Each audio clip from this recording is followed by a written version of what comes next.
नमस्कार, जय जोहार। मैं हूं राहुल सिन्हा। छत्तीसगढ़ के खबरों के बुलेटिन जोहार छत्तीसगढ़ में आपका स्वागत है। छत्तीसगढ़ की सभी बड़ी छोटी खबरों को लेकर हम हाजिर हैं, जहां एक एक मिनट में बड़ी खबरों का विश्लेषण होगा तो सुपर फास्ट अंदाज में भी खबरें दिखाएंगे। तो चलिए शुरू करते हैं जोहार छत्तीसगढ़।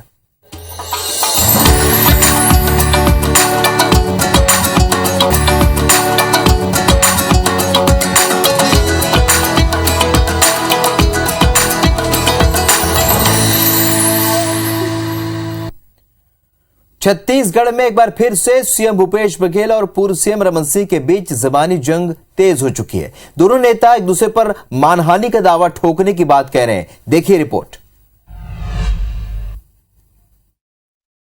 अवैध वसूली हो रही है। मैं लगातार एक साल से बोल रहा हूं, 25 रुपया प्रति टन कोयला के ऊपर से वसूली लगातार वर्षों से हो रहा है। रमन सिंह का ये वो बयान है जिस पर छत्तीसगढ़ में सियासी उबाल आ गया है। रमन सिंह के आरोपों पर पलटवार करते हुए सीएम भूपेश ने कहा है कि रमन सिंह अपने आरोपों पर तथ्य पेश करें, नहीं तो माफी मांगे। अगर माफी नहीं मांगे तो मानहानि का दावा करूंगा। वो कहते हैं कि 25 रुपया टन कोयला ले रहा है, प्रमाणित करे, सार्वजनिक उससे माफी मांगे, उचित कानूनी कार्रवाई की जाएगी और उसके खिलाफ मानहानि दावा भी करूंगा। इसके साथ ही सीएम भूपेश ने कहा कि रमन सिंह अधिकारियों को डराना धमकाना बंद करें। वो अधिकारियों को डरा रहे हैं, इसका मतलब ये वो खुद डरे हुए हैं। वो फेयर तरीके से चुनाव लड़ेंगे तो उसकी हालत जितनी थी उतनी भी नहीं रहने वाली। सीएम भूपेश के पलटवार पर रमन सिंह ने ट्वीट कर जवाब दिया। आप कहते हैं कि बीजेपी के कहने से ईडी आती है, साक्ष्य लाइए और प्रमाणित कीजिए, नहीं तो मैं आप पर मानहानि का दावा करूंगा। अंबिकापुर में जर्जर सड़क को लेकर राजनीति तेज हो गई है। निगम पर भाजपा हमलावर है। वहीं निगम का कहना है कि सड़कों की मरम्मत की जा रही। ये अंबिकापुर की वो जर्जर सड़क है जिस पर सियासत थमने का नाम नहीं ले रही है। अंबिकापुर नगर निगम के 48 वार्डों में से एक भी वार्ड ऐसा नहीं है जहां की सड़कें खराब ना हो, फिर चाहे मुख्य सड़कें हो या फिर गली की सड़कें। सभी सड़कें बदहाल स्थिति में है और इन पर चलना भी लोगों को दूभर हो गया है। कहीं गड्ढे का भराव नहीं हो रहा है, कोई ध्यान नहीं दे रहा है कि हाँ सड़क की हालत बहुत खस्ता हाल है। इस कारण से एकदम स्थिति दयनीय हो गई है। बीजेपी नेताओं ने नगर निगम पर हमला बोला है। वही निगम का कहना है कि सड़कों की मरम्मत की जा रही है। सड़कें जरूर निगम के पास हैं और इनमें दुर्भाग्य से जिस एजेंसी के पास सड़कों का रखरखाव का जिम्मा है वो काम नहीं कर रही हैं। अब हम उसके लिए माननीय मुख्यमंत्री जी ने घोषणा की है, कलेक्टर साहब को नोडल अधिकारी बनाया है, उनमें भी काम चालू होगा। पूरे प्रदेश में सड़क के मुद्दे पर सियासत गर्म है। हालांकि सरकार ने बरसात के बाद युद्ध स्तर पर सड़क मरम्मत कराने के निर्देश अधिकारियों को दिए हैं।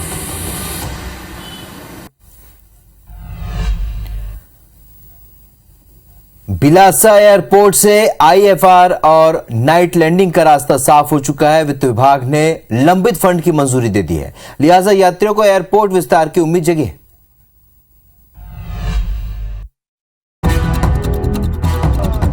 ये बिलासपुर का बिलासा एयरपोर्ट है, जहां अब तक नाइट लैंडिंग की सुविधा नहीं है। लिहाजा कई बार फ्लाइट को रायपुर डायवर्ट किया जाता है या फिर फ्लाइट ही रद्द कर दी जाती है। नाइट विजन फैसिलिटी नहीं होने से कई हवाई कंपनियां भी नई उड़ानों के लिए इंटरेस्ट नहीं ले रही हैं। सीएम के निर्देश के बाद वित्त विभाग ने 22 करोड़ जारी कर दिया है। नाइट लैंडिंग की सुविधा शुरू करने के लिए जो पैसा दिए थे उसमें त्वरित कार्रवाई की गई है और नाइट लैंडिंग की सुविधा का जो काम है वो शुरू होने जा रहा है। राशि स्वीकृत होने के बाद अब बिलासपुर वासियों को तेजी से एयरपोर्ट के विस्तार की उम्मीद है। उम्मीद करते हैं कि बहुत शीघ्र ही 4C लाइसेंस के साथ सेना की जमीन हमको मिलकर हम पूर्णतः विकसित पूर्ण एयरपोर्ट बिलासादाई बन जाएगा।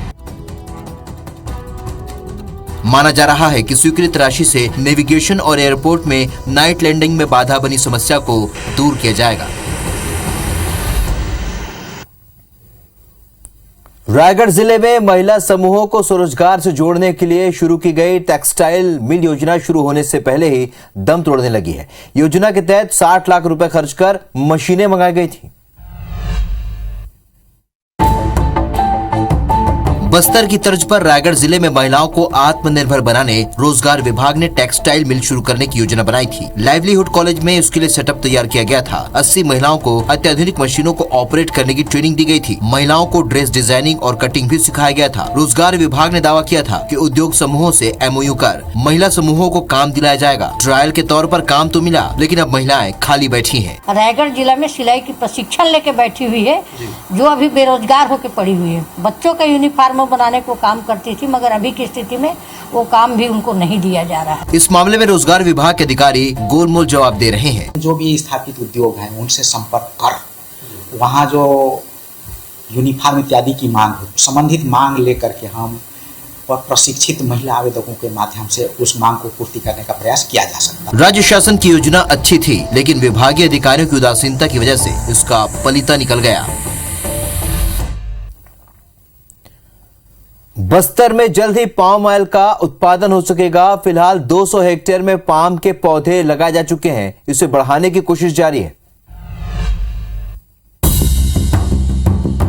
ये तस्वीर बस्तर की पहचान बदलने की कोशिश की है। लालगढ़ के रूप में पहचान बना चुके बस्तर को अब पामगढ़ बनाने की कोशिश हो रही है। पाम ऑयल के उत्पादन को बढ़ावा देने के लिए 200 हेक्टेयर में पाम के पौधे लगाए जा चुके हैं। जल्दी इसे बढ़ाकर 1000 हेक्टेयर तक करने का लक्ष्य है। नक्सल प्रभावित क्षेत्र में हो रही इस कोशिश की नीति आयोग ने भी तारीफ की है। पाम ऑयल के लिए काफी ज्यादा फोकस जो है बस्तर के क्षेत्र में है, और बस्तर में अभी जो हमने फेज 1 में लक्षित किया था वो 600 हेक्टेयर्स को हमने लक्षित किया था। इसमें हमें राज्य शासन से भरपूर सहयोग मिल रहा है। साथ ही साथ में नीति आयोग ने भी इस कार्य को सराहा है। पाम ऑयल की खेती से जहां किसानों को फायदा होगा, वहीं लोगों को बेहतर रोजगार के अवसर भी मिलेंगे। National mission on palm oil भी है, उसके तहत भी इस योजना में काम हमारे जिले में हो रहा है, और आने वाले टाइम में हमारा ये उद्देश्य है कि लगभग 1000 हेक्टेयर तक इसको बढ़ाएंगे।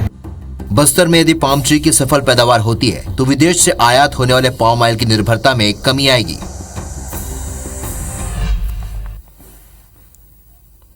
छत्तीसगढ़ सरकार की फ्लेक्सिबल गोबर खरीदी योजना का सरगुजा में बुरा हाल है। आलम यह है कि सरकार जहां इसे लेकर काफी गंभीर है, तो वहीं जिले के अधिकारी इस पर पलीता लगाने का काम कर रहे हैं। देखिए रिपोर्ट।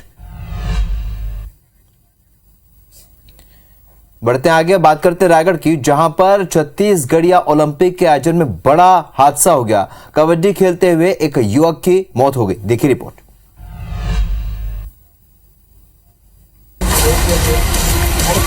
रायगढ़ में चल रहे छत्तीसगढ़िया ओलंपिक में कबड्डी खेलने के दौरान एक खिलाड़ी की मौत हो गई। घटना तमनार ब्लॉक के भालूमार गांव की है।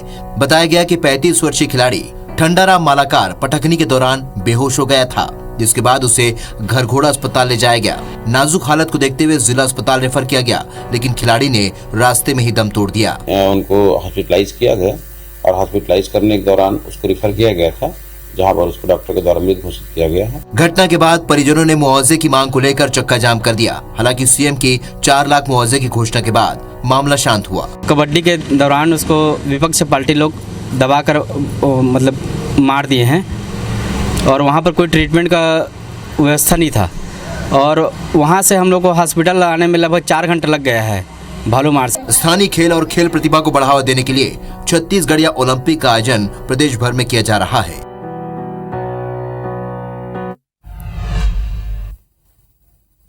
छत्तीसगढ़ सरकार की फ्लेक्सिबल गोबर खरीदी योजना का सरगुजा में बुरा हाल है। आलम यह है कि सरकार जहां इसे लेकर काफी गंभीर है, तो वहीं जिले के अधिकारी इस पर पलीता लगाने का काम कर रहे हैं। देखिए रिपोर्ट।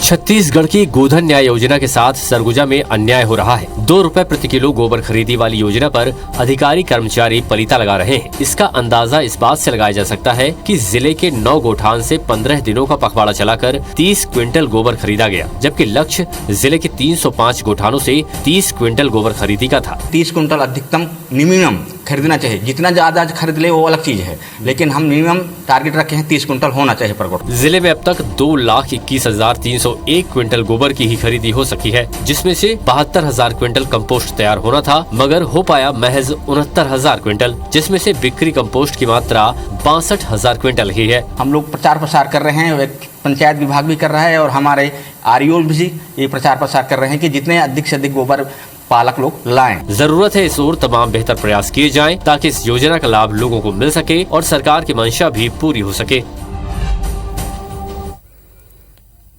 छत्तीसगढ़ का सबसे पुराना विश्वविद्यालय इस वक्त प्रोफेसर की कमी से जूझ रहा है, जिससे छात्रों की पढ़ाई भी प्रभावित हो रही है। देखिए रिपोर्ट।